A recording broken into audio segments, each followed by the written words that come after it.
Hello everyone, कलाम series के इस एक और शानदार एपिसोड में आपका स्वागत है और उम्मीद करती हूँ कि आप बहुत अच्छे होंगे और अपनी स्टडी भी स्टार्ट कर दी होगी।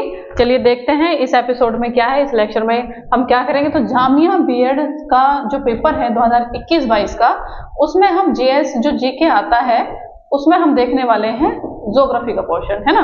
आपको पता है जीएस जीके में मैं क्या करा रही हूँ, ज्योग्राफी। बाकी हिस्ट्री और पॉलिटी कौन करा रहे हैं, हिस्ट्री और पॉलिटी वाले सर।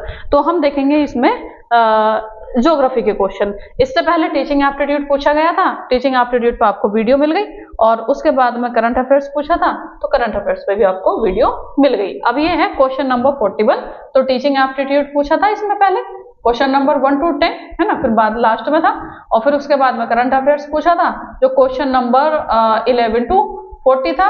अब ये जीके है, तो जीके जो है 41 से 60, जीके मतलब स्टैटिक जीके, है ना। तो इस तरह से कुछ इसका क्वेश्चन का सेट सी का क्वेश्चन का ऑर्डर था। तो इसके बाद में बाकी और जो यूनिट है उस पर आपको वीडियो मिल जाएगी। तो फिलहाल हम देखेंगे इस वीडियो में जो जीके का पोर्शन है उसमें ज्योग्राफी, ठीक है। पहले ही क्वेश्चन को पढ़ते हैं, और इस वीडियो के लास्ट में मैं आपको एक अपडेट देने वाली हूँ कलाम बैच को लेके, कैसे ज्वाइन करना होगा, कैसे उसका फीस रहने वाला है, और जो स्टार्टिंग के जो कुछ स्टूडेंट होंगे कुछ दिनों के लिए हम ऑफर भी रखेंगे। तो इस अपडेट के लिए आप बने रहिएगा इसमें वीडियो में। और ज्यादा क्वेश्चन नहीं थे ज्योग्राफी के, तो बहुत लंबी वीडियो नहीं होगी। चलिए देखते हैं क्वेश्चन नंबर 41। आपसे पूछा है the eastern most longitude of India is. आपको पता होना चाहिए कि इसमें पूछा है पहली बात तो लॉन्गिट्यूड, तो लॉन्गिट्यूड और लैटिट्यूड क्या होते हैं ये आपको पता होना चाहिए। आपने अगर कभी गौर किया होगा तो हम ग्लोब पे जब देखते हैं तो ग्लोब कुछ इस तरह से होता है। इसमें नॉर्थ से साउथ एक लाइन ड्रॉ की गई है, नॉर्थ से साउथ, इसको हम बोलते हैं लॉन्गिट्यूड। क्या बोलते हैं, लॉन्गिट्यूड। अब ये कोई एक ही लाइन नहीं है, इस तरह से लाइंस ड्रॉ की गई हैं, और ये काल्पनिक रेखाएं हैं। क्या है, काल्पनिक रेखाएं हैं। रियलिटी में ये आपको नहीं मिलेंगी, ग्लोब पे आपको नहीं मिलेंगी।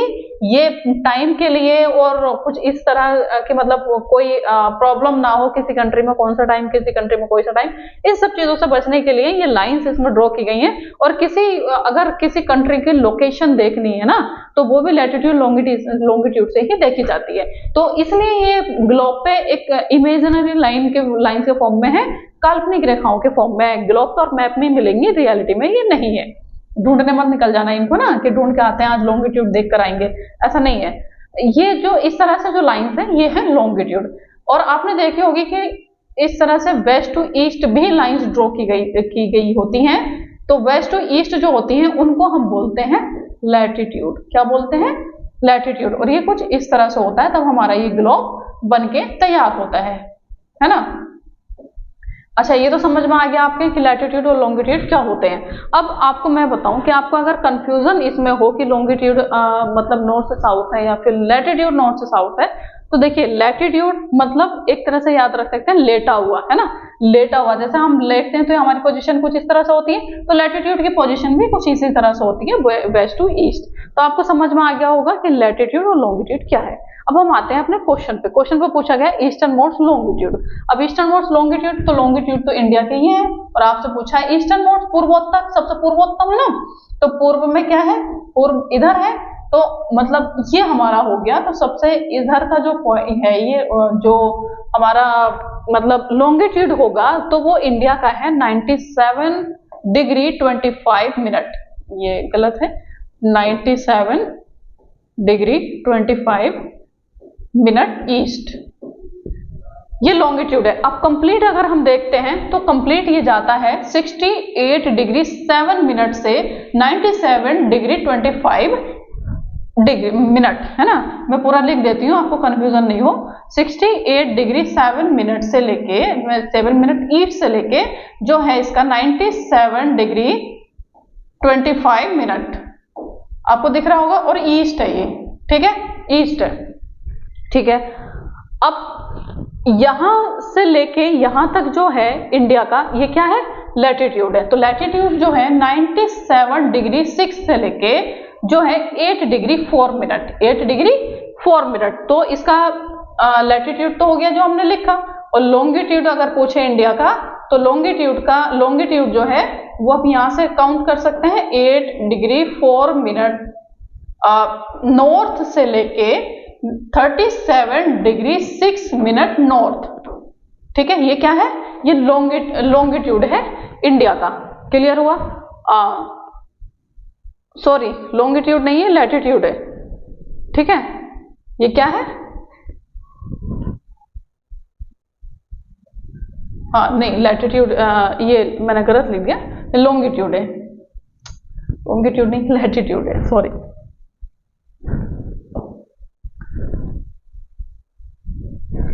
ये लैटिट्यूड है। क्लियर हो गया? और ये क्या था, ये लॉन्गिट्यूड था। चले ठीक है, अब आप इस क्वेश्चन में एक हमारा इसके अकॉर्डिंग आंसर तो हो गया 97 डिग्री 25 ईस्ट। अब आप इस क्वेश्चन को देखते हुए आपके मन में एक क्वेश्चन आया होगा, एक कंफ्यूजन आया होगा, डाउट आया होगा कि मान लें कि हमारा इंडिया यहाँ से हम वेस्ट में वेस्ट मानते हैं और इसको ईस्ट मानते हैं, तो यहाँ 68 डिग्री 7 मिनट ईस्ट ना लिख के हमें 68 डिग्री 7 वेस्ट लिखना था और यहाँ पर 97 डिग्री 25 मिनट ईस्ट लिखना था।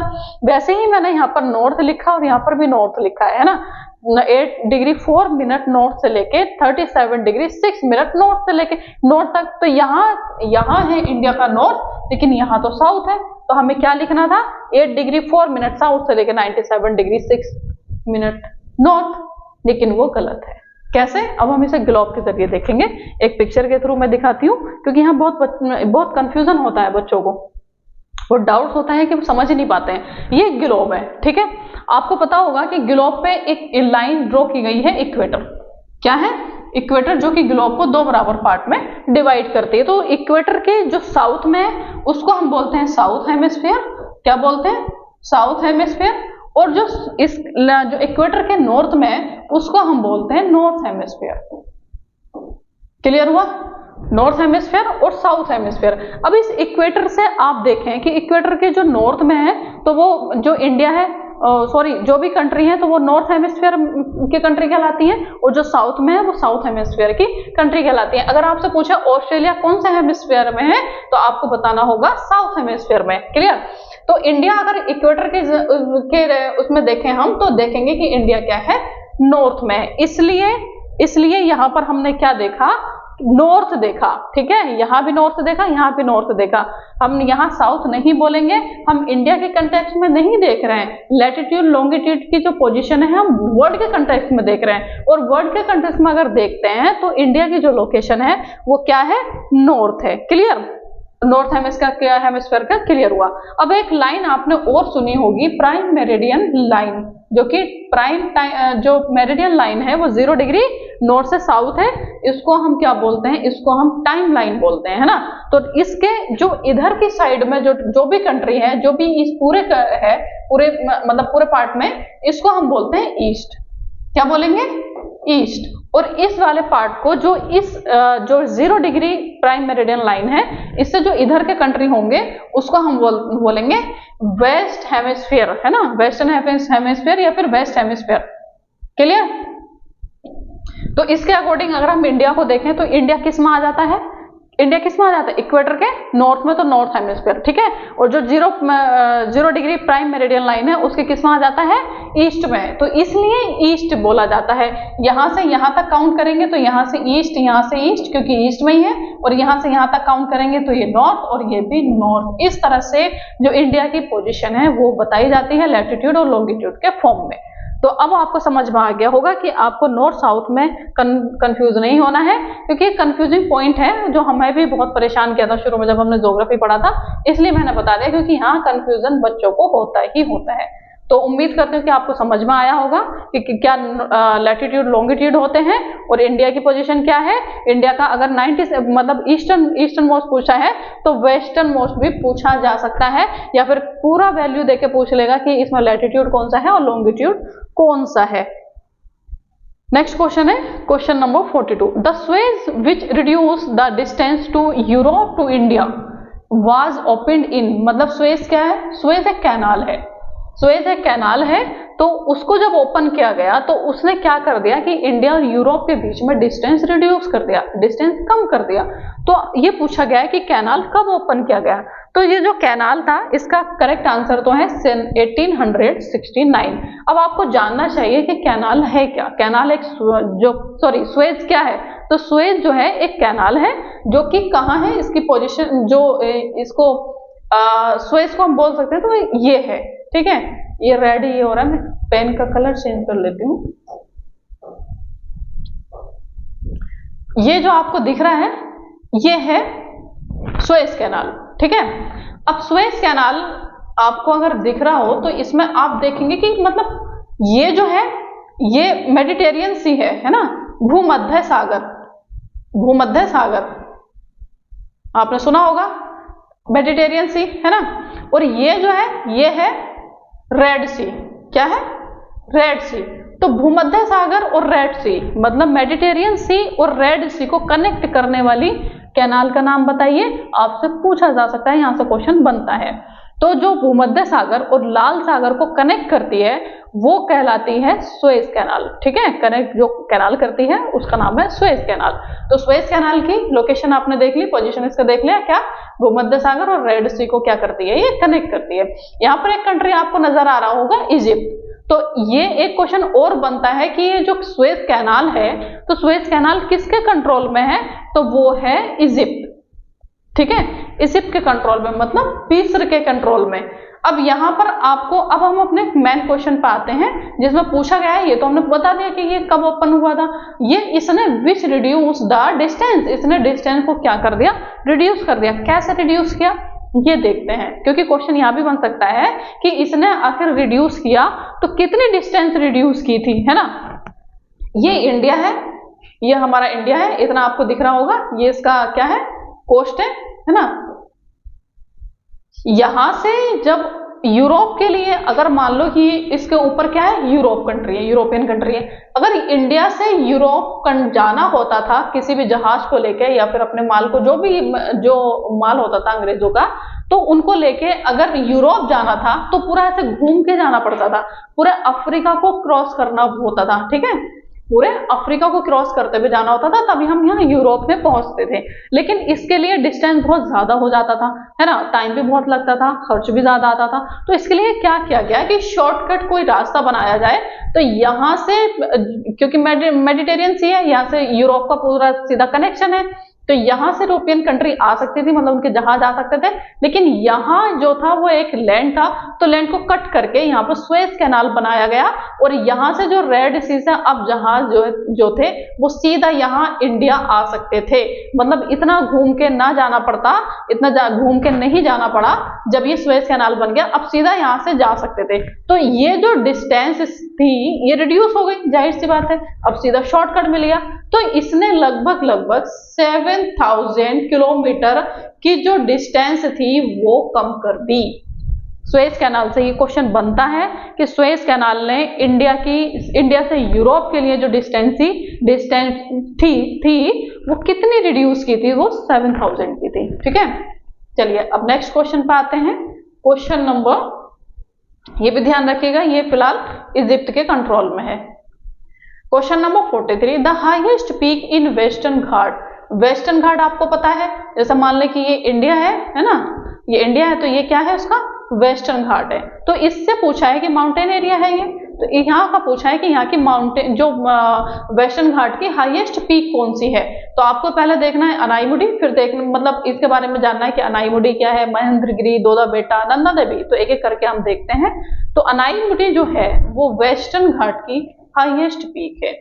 अनाईमुडी वेस्टर्न घाट की क्या है, हाईएस्ट पीक है।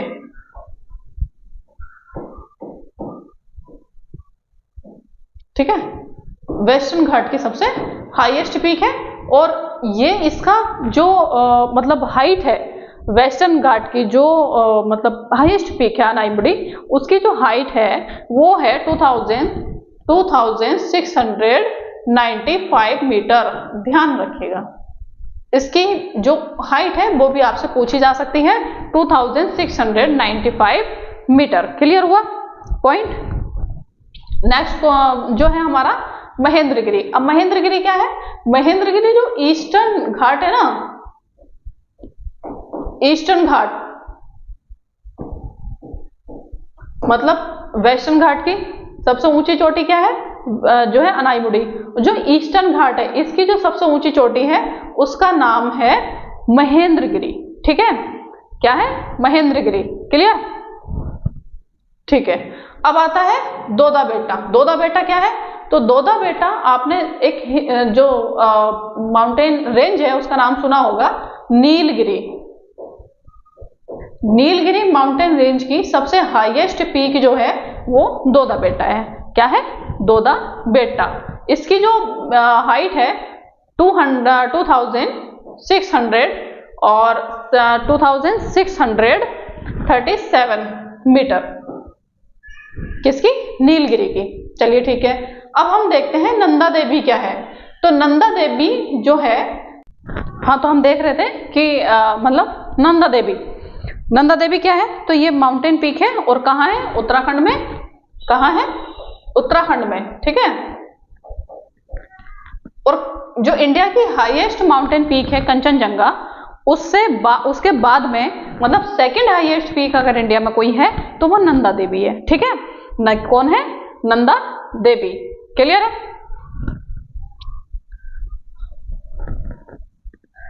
नेक्स्ट क्वेश्चन है question number 44। Which of the following rivers है ये।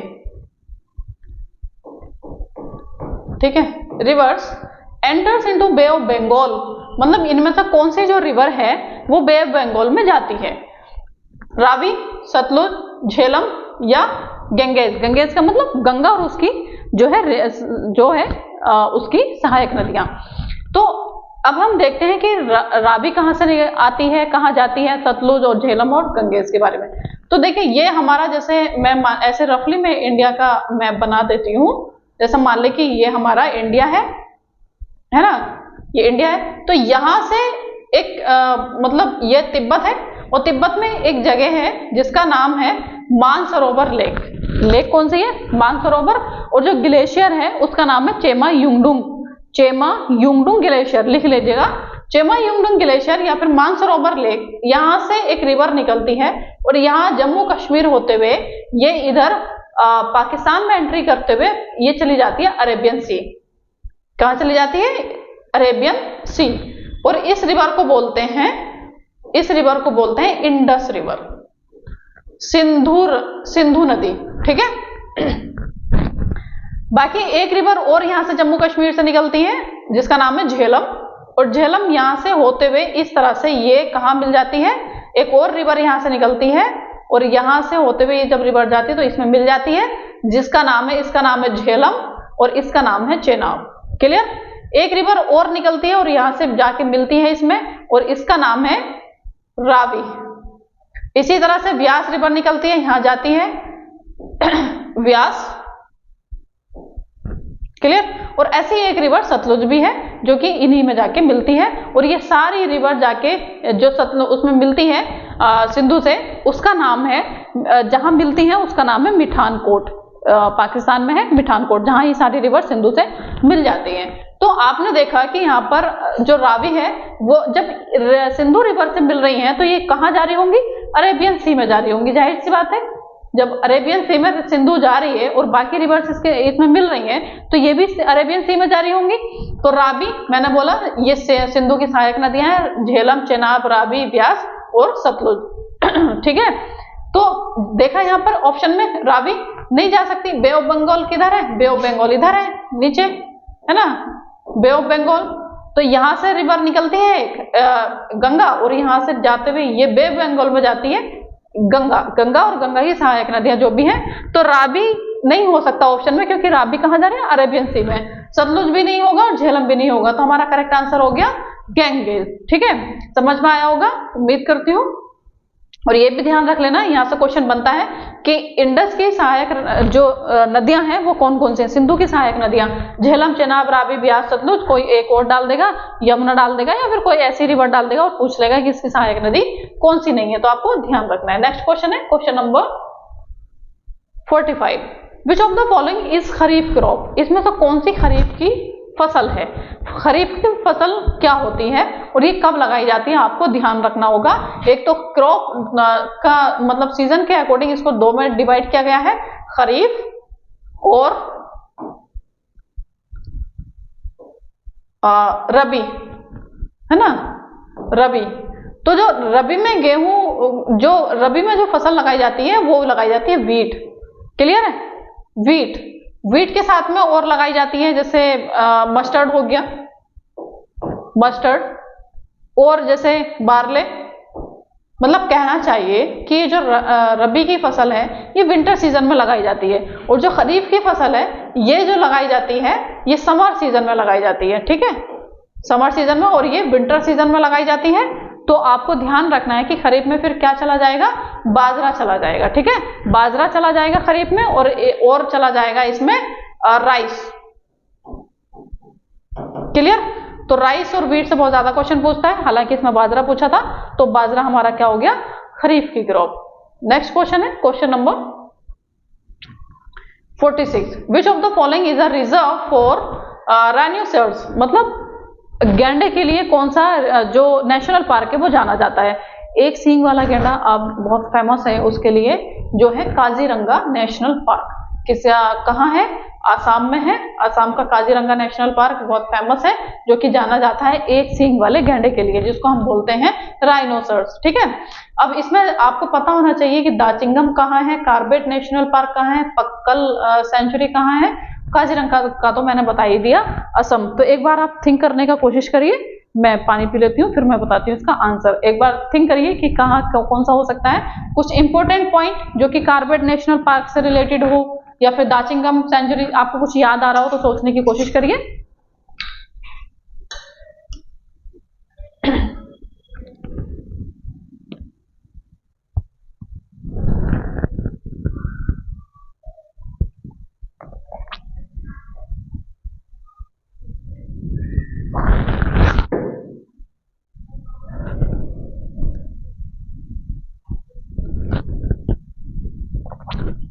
देखते हैं, आपसे पूछा था तो उसका तो आंसर हमने देख लिया। दाचिंगम सेंचुरी जो है ये जम्मू कश्मीर में है, ध्यान रखना कहाँ है, जम्मू कश्मीर पूछा जा सकता है। फिर आता है कार्बेट नेशनल पार्क जो कि कहाँ है, यूके मतलब उत्तराखंड। अब इससे एक इंपॉर्टेंट क्वेश्चन बनता है, कार्बेट नेशनल पार्क का नया नाम क्या है। मतलब कार्बेट नेशनल पार्क को अब किस नाम से जाना जाता है, या कार्बेट नेशनल पार्क का नाम बदलकर अब क्या हो गया है, किसी भी तरह से क्वेश्चन पूछा जा सकता है। तो ध्यान रखिएगा, कार्बेट नेशनल पार्क का जो नाम हो गया है अब Ramganga national park, Ramganga national park. ठीक है, क्लियर है? चलिए नेक्स्ट क्वेश्चन देखते हैं। क्वेश्चन नंबर, यहां से हमने इतने सारे फैक्ट देख लिए, तो यहां हमारी वीडियो कंप्लीट हो जाती है। हिस्ट्री के क्वेश्चन है बाकी आगे, ये सर कराएंगे और इंशाल्लाह आपको जल्दी इसकी वीडियो मिल जाएगी। मैं चेक कर लेती हूँ, हिस्ट्री ज्योग्राफी का तो कोई क्वेश्चन नहीं है। बहुत अच्छी क्लास होने वाली है, पिक्चर के थ्रू ही समझाएंगे सर।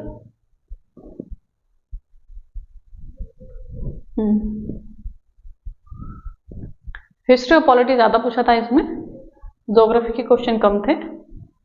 सत्यम शिवम सुंदरम,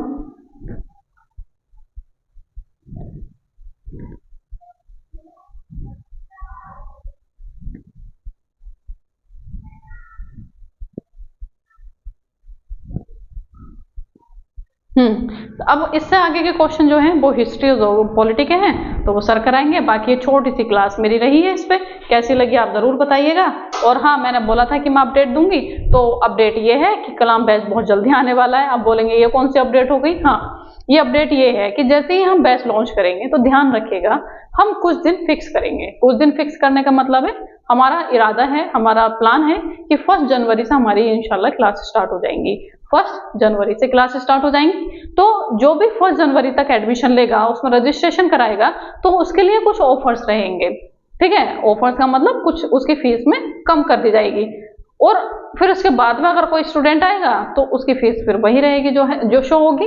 तो जो मतलब एक टाइम हम रखेंगे किस टाइम से कितने टाइम तक का, तो उस टाइम पर अगर आप रजिस्ट्रेशन कराते हैं या फिर परचेस करते हैं बैच, तो आपको जो है ऑफर मिलेगा। और इसमें आप क्या करना है, आपको बैच कहाँ शो होगा, तो अभी कुछ टाइम के बाद, कुछ दिन के बाद में, मतलब ऐसे लग रहा है बस 2-4 दिन का ही टाइम लगेगा, तो इसके बाद में मतलब एल्यूरिंग शिक्षा द्वार का जो एप्लीकेशन है, ये सारे जो कोर्स हैं उस पर शो होंगे। एमयू बीएड 2 इयर्स करके होगा एक batch, MU 4 years integrated course जो होगा उसका अलग बैच होगा, और एमयू जो मतलब सॉरी जामिया डीएलएड का अलग बैच होगा, और जामिया बीएड का अलग बैच होगा। फिर उसके बाद में कोई बच्चा अगर सबकी तैयारी करना चाहेगा तो उसके लिए एक कॉम्बो बैच होगा। तो सबकी फीस अलग अलग होगी। स्टार्टिंग में अगर कोई बच्चा आएगा, मतलब स्टार्टिंग के कुछ दिन का हम टाइम फिक्स रखेंगे, 10 दिन या 1 हफ्ता या फिर 10 दिन का जो है उसमें ऑफर रहेगा, उसमें आते तो आपको ऑफर मिलेगा ही। तो मैंने इसलिए बताया है कि कुछ बच्चे क्या करते हैं कि बहुत दिन के बाद में एक्टिव होते हैं, महीने 2 महीने, मतलब महीने 2 महीने का तो टाइम नहीं है खैर, लेकिन हो सकता है कि 20-25 दिन या फिर 1 महीने के बाद वो कोर्स परचेज करें, तो उनके लिए मैं पहले ही बता दूं कि ऑफर फिर आपको नहीं मिल पाएगा। तो अपडेट हम देते रहेंगे चैनल पे ही, तो बने रहिएगा, और जितनी भी वीडियो आ रही है आप देखते रहिए, एंजॉय करते रहिए, क्योंकि पीवाईक्यू तो आपके लिए मस्ट है। अभी लगाइए या फिर एग्जाम के टाइम पे लगाइए, लगाने तो पड़ेंगे, तो अभी लगा लीजिएगा, है ना, ज्यादा अच्छा है। लाइक करिएगा, शेयर करिएगा, और अगर पीडीएफ चाहिए तो टेलीग्राम चैनल को ज्वाइन कर लीजिएगा। टेलीग्राम का चैनल इसमें डिस्क्रिप्शन में दे दिया जाएगा। Thanks for watching.